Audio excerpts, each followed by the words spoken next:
ఎవరైనా హాజరైతే వాళ్ళని మళ్ళా బెదిరించడం. నేను ఒక రోజున అవనగడ్డలో నడుస్తూ వెళ్తుంటే ఒక గీత కార్మికుడు నాకు కరచాలనం చేశాడు. తెల్లారేపటికి వాళ్ళ ఇంటికి వాలంటీర్లు వెళ్ళి మీరు వెళ్ళి ఆయనకి కరచాలనం చేశారు కనుక మీకు వచ్చే సంక్షేమ పథకాన్ని నిలిపేస్తాం బెదిరించిన పరిస్థితులు జరిగాయి. అంచేత ఇవాళ ప్రధానంగా అంటే ప్రతి మనిషి యొక్క స్వేచ్ఛని కాపాడే బాధ్యత కూటమి తీసుకుంటుందని చెప్పి మాత్రం మనం చేస్తున్నాం. ఇవాళ స్వేచ్ఛాయుతంగా జీవనం చేయాలి, బహిరహితంగా జీవనం చేయాలి. ఇవాళ ఏ పోలీస్ స్టేషన్కి వెళ్ళినా, ఏ రెవెన్యూ ఆఫీస్కి వెళ్ళినా మాకు న్యాయం జరిగిద్ది, రాజకీయ ప్రమేయం లేకుండా న్యాయాన్ని సమకూరుస్తారని చెప్పన్న పరిస్థితుల్ని కల్పించడం ప్రధానమైన బాధ్యత అని చెప్పి నేను భావిస్తున్నాను. ఎట్లాగో సంక్షేమం అభివృద్ధి కార్యక్రమాలు జరుగుతూ ఉంటాయి, కానీ మనిషి యొక్క ఆత్మగౌరవాన్ని నిలపాల్సిన బాధ్యత ఉంది. మనిషి భయరహితంగా జీవించే పరిస్థితులు రావాల్సి ఉంది.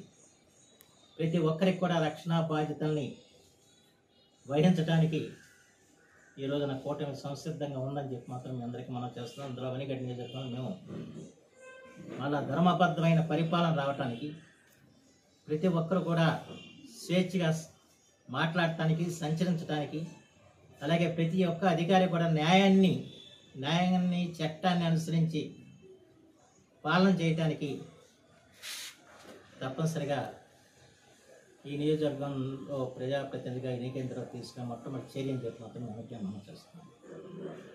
అంచేత వాళ్ళ ప్రజల యొక్క అభిప్రాయాలన్నీ కూడా అందరికీ తెలిసిన విషయం. ఇవాళ ప్రజలే నా ప్రధానమైన వారు. ప్రజల అభిప్రాయాలకు అనుగుణంగానే నేను నడుచుకుంటానని చెప్పి కూడా మీ అందరికీ నేను మనం చేస్తున్నాను. ఈ రోజున నియోజకవర్గంలో 5 సంవత్సరాలు ఏం జరిగిందో ఒకసారి ప్రతి ఒక్కరు కూడా ఆలోచన చేస్తున్నారు, చెయ్యాలి అనుకోవడం మనం చేస్తున్నాం. ఇవాళ సర్వతోముఖానం అభివృద్ధి వాళ్ళ నియోజకవర్గంలో జరగాల్సిన అవసరం ఉంది. ప్రత్యేకించి వాళ్ళ యువతకి భవితని అందించాల్సిన బాధ్యత ఉంది. ఈ బాధ్యతాయుత కార్యక్రమాన్ని తప్పనిసరిగా నిర్వహించడానికి ఈ రోజున మేము నడుము కట్టి పనిచేస్తామని చెప్పి ఈ సందర్భంలో మనం చేస్తూ, అలాగే ఈ రోజున ఈ కూటమిలో జనసేన, తెలుగుదేశం, బీజేపీ 3 ఉన్నాయి. ఈ 3 పార్టీలకు సంబంధించిన కార్యకర్తలకి పూర్తిగా భరోసా ఇచ్చే బాధ్యత మాత్రం నేను తీసుకుంటున్నానని చెప్పి కూడా మనం చేస్తున్నాం. ఇప్పుడు ఏ పార్టీలో ఉన్నా, కాంగ్రెస్ పార్టీలో దాదాపు 12 సంవత్సరాలు నేను జిల్లా పార్టీ అధ్యక్షుడిగా పనిచేస్తాను. ఆ తర్వాత తెలుగుదేశం పార్టీలో గత 10 సంవత్సరాలుగా పనిచేస్తూ వచ్చాను.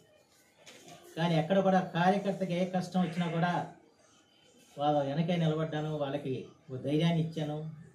వాళ్ళు కూడా నేనున్నానని చెప్పి ధైర్యంతో పనిచేస్తాను. అదేవిధంగా వాళ్ళ జన సైనికులు కూడా పనిచేస్తారు. జన సైనికులు కూడా నేను ఆ అభయాన్ని అందిస్తున్నాను. అలాగే బీజేపీలో ఉన్న కార్యకర్తలకు కూడా, ఎందుకంటే కూటమిలో కనుక అందరికి సంబంధించిన అంశం ఇది, ఆ కార్యకర్తలను కూడా మనం విస్మరించే పరిస్థితి రాదు. వాళ్ళని కూడా తప్పనిసరిగా ఈ 3 పార్టీలకు సంబంధించిన వాళ్ళందరూ కూడా కంటికి రెప్పలా కాపాడే బాధ్యత నాదని చెప్పాల్సిందిగా మనం చేస్తున్నాం. పవన్ కళ్యాణ్ గారి యొక్క ఆదర్శాలకి ఇవాళ వారు ఆకర్షితులై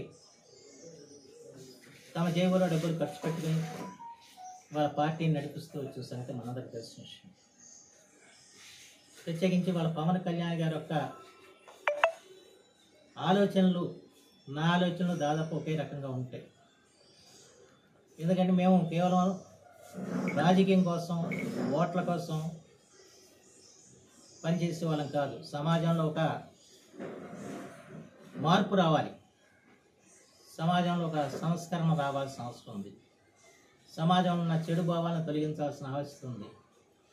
సమాజంలో ఉన్న కులతత్వాన్ని పారద్రోలి కుల సామరస్యం తీసుకొచ్చినప్పుడే రాష్ట్రం పురోగతి చెందిందని చెప్పిన విశ్వాసం మా ఇరువురికి ఉంది.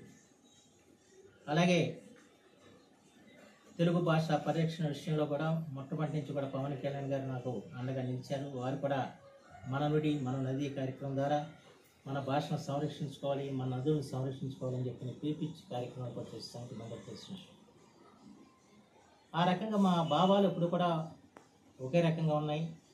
వారితో కూడా నేను 5 సార్లు ఈ విషయాల మీద పాలు పంచుకున్నప్పుడు కూడా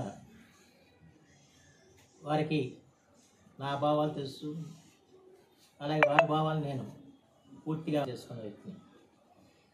మేము ఎప్పుడు కూడా సమాజం గురించి ఆలోచిస్తున్నాం తప్ప, ప్రజల గురించి ఆలోచిస్తున్నాం తప్ప అధికారం కోసం ఆలోచించే వ్యక్తులం కాదని చెప్పి మాత్రం ఈ సందర్భంగా నేను మనం చేస్తున్నాను. అంచేత జన సైనికులు కూడా ఇవాళ ఆయన యొక్క విశాల భావనల్ని దృష్టిలో పెట్టుకుని వ్యవహరిస్తున్నారు. సంకుచిత భావాలకి ఇవాళ వ్యతిరేకం పవన్ కళ్యాణ్ గారు అన్న విషయం మనం గుర్తుంచుకోవాల్సిన అవసరం ఉంది. అందుకే ఇవాళ ఆయన సామాన్యమైన త్యాగాలు చేయలేదు ఎన్నికల్లో. ఇవాళ ఈ పరిపాలనని జగన్మోహన్ రెడ్డి పరిపాలన అంతమందించి మన రాష్ట్రానికి మళ్ళా వెలుగులు నింపాలని చెప్పి ఆలోచన తప్ప ఏదో అధికారాన్ని కైవసం చేసుకోవాలని చెప్పి ఆలోచన లేదన్న విషయం మాత్రం ఆయన ప్రతి మాట ద్వారా, ప్రతి చేష్ట ద్వారా అందరికీ కూడా అర్థమైందన్న విషయం మనం గుర్తుంచుకోవాల్సిన అవసరం. అంచేత ఇవాళ మనం ముగ్గురు పార్టీలకు సంబంధించిన వాళ్ళం, ముగ్గురు నాయకులు ఇవాళ ఎందుకు కలిశారు?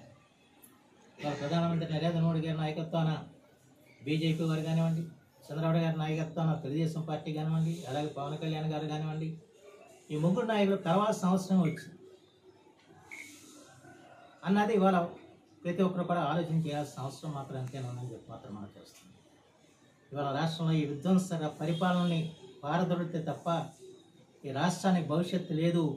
అది ఒక వల్ల సాధ్యమయ్యే పరిస్థితులు లేవు కనుక అందరం కూడా కలిసికట్టుగా వాళ్ళు పోరాడి మరి రాష్ట్రానికి మంచి రోజులు వచ్చే విధంగా చేయాలని చెప్పిన మహోన్నతమైన ఆలోచనతో వారి నిర్ణయాలు తీసుకున్నారు. ఈ నిర్ణయాలకి ప్రధానమైన పాత్ర వహించింది పవన్ కళ్యాణ్ గారి విషయం అందరూ తెలిసిన విషయం. చంద్రబాబు గారిని అరెస్ట్ చేసినప్పుడు వారు రాజమండ్రి వెళ్ళి ఆ రోజున ఆయన ప్రకటించారు జనసేన మీ వెంట ఉంటుందని చెప్పి. ఆ తర్వాత బీజేపీని కూడా కలుపు రావడంలో కూడా ప్రధానమైన పాత్ర పోషించిన విషయం కూడా మనం గుర్తుంచుకోవాల్సిన అవసరం. అంచేత ఈ ప్రస్తుతం ఉన్న పరిస్థితుల్లో ముగ్గురు నాయకులు ఎందుకు కలిసి పోరాడుతున్నారు అన్న విషయాన్ని ప్రతి ఒక్కరు కూడా గమనంలోకి తీసుకోవాల్సిన బాధ్యత ఉంది.